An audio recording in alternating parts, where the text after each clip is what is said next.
क्या तुम्हें छोटा भीम याद है, या फिर उसका सबसे बड़ा और धमाकेदार एडवेंचर थ्रोन ऑफ बाली? क्या थी बाली के राजा और रंगदा के बीच की खतरनाक लड़ाई, और कैसे भीम और उसके दोस्तों ने एक पूरे राज्य को बचाया? अगर तुमने बचपन में ये मूवी देखी है लेकिन इसकी पूरी कहानी नहीं जानते, तो आराम से बैठ जाओ और अपनी कुर्सी की पेटी बांध लो, क्योंकि आज की इस वीडियो में मैं तुम्हें Chhota Bheem and the throne of Bali की पूरी कहानी सुनाने वाला हूँ।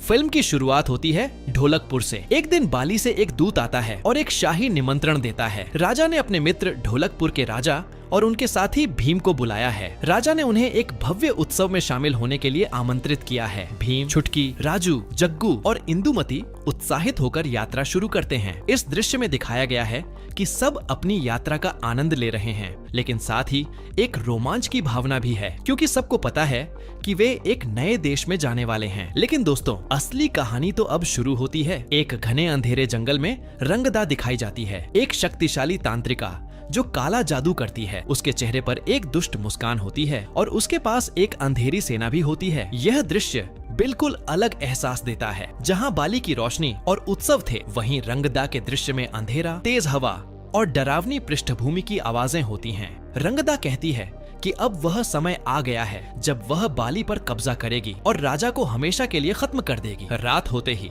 रंगदा अपनी सेना के साथ हमला करती है। यह दृश्य बहुत ही तीव्र है। सैनिक लड़ते हैं, लोग भागते हैं, महल के दरवाजे तोड़ दिए जाते हैं। राजा अपनी सेना के साथ मुकाबला करता है, लेकिन रंगदा के काले जादू के सामने वह टिक नहीं पाता। एक समय ऐसा आता है जब राजा को बंदी बना लिया जाता है। पूरा महल अंधेरे में डूब जाता है और लोगों की उम्मीद खत्म हो जाती है। यह वह मोड़ है जहां दर्शकों को लगता है कि अब राज्य को बचाना नामुमकिन है। तभी हमें दिखाया जाता है कि भीम और उसके दोस्त और बाली का राजकुमार अर्जुन अभ्यास कर रहे हैं। लेकिन उसी समय एक गांव में रंगदा के चेलों का हमला हो जाता है, मगर भीम और अर्जुन मिलकर उन्हें हरा देते हैं। लेकिन उनमें से एक जिंदा बच जाता है। गुरुजी उसके अंदर जाकर देखते हैं कि रंगदा क्या कर रही है और उन्हें पता चलता है कि 3 दिन में सब कुछ खत्म हो जाएगा। तभी रंगदा को भी पता चल जाता है कि कोई उस पर नजर रख रहा है और वह अपने एक दानव को भेजती है ताकि सबको खत्म कर दे। वह दानव पूरे गांव में आग लगा देता है। तभी भीम और अर्जुन उसे जंगल की ओर ले जाते हैं और उसे मार गिराते हैं। लेकिन उसी समय उस दानव से एक परी निकलती है और बताती है कि रंगदा 3 दिन में सबसे ताकतवर बनकर आगुंग पर्वत को तबाह कर देगी। इतना कहकर वह परी गायब हो जाती है। भीम और अर्जुन सफर करते करते ऐसी जगह पहुंच जाते हैं जहां से एक तरफ बाली का राज्य है, जहां रंगदा अपनी ताकत बढ़ा रही है और दूसरी तरफ आगुंग पर्वत है। तो सवाल उठता है कि अब वे लोग कहां जाएं? तभी भीम कहता है, तुम आगुंग पर्वत जाओ, मैं रंगदा को रोकने जा रहा हूं। फिर सब लोग निकल पड़ते हैं, लेकिन चलते चलते वे थक जाते हैं और सब पानी पीने के लिए रुकते हैं। तभी कुछ लोग आ जाते हैं और उन सबको पकड़कर ले जाते हैं। दूसरी तरफ हम देखते हैं कि अर्जुन को सांपों के कुल के लोगों ने पकड़ लिया है। वे पूछते हैं कि तुम कौन हो? तब अर्जुन बताता है कि वह बाली का राजकुमार है। यह सुनकर सांप कुल के लोग उसे मंदिर में जाने की अनुमति दे देते हैं। उधर भीम सेनापति को बताता है कि रंगदा वापस आ गई है। यह सुनकर सेनापति सबको हथियार देता है और सब लोग महल की ओर निकल पड़ते हैं। महल पहुंचकर सबसे पहले वे महाराज और महारानी को बचाते हैं और भीम चला जाता है रंगदा को रोकने। लेकिन रंगदा को यह पता चल जाता है, इसलिए वह अपनी साया रंगदा को भेजती है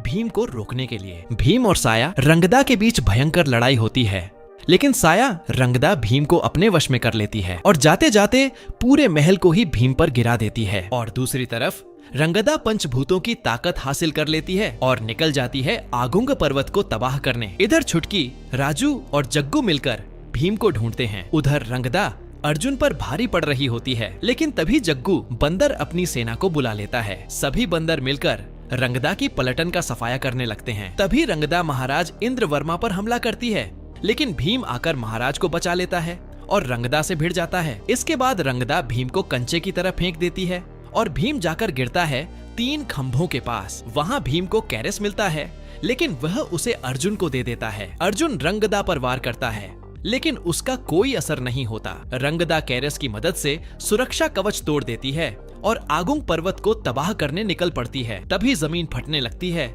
और वे 3 खंभे जमीन में धंसने लगते हैं। मगर अपना भीम बिना कुछ सोचे कूद जाता है बचाने के लिए और खुद लावा में गिर जाता है। लेकिन बरोंग आकर उसे बचा लेता है और कहता है तुम ही असली राजकुमार हो, अब जाओ और रंगदा को खत्म करो। इतना कहकर वह अपनी सारी शक्तियां भीम को दे देता है। भीम सबसे पहले कैरस को रंगदा से छीन लेता है और उसी से उसे खत्म कर देता है। उसके बाद बरोंग आता है, सबको ठीक कर देता है और फिर चला जाता है। तो दोस्तों, यह थी Chhota Bheem and the throne of Bali की पूरी कहानी। अगर वीडियो पसंद आई हो तो लाइक करो, शेयर करो और चैनल को सब्सक्राइब करना मत भूलना। मिलते हैं अगले वीडियो में।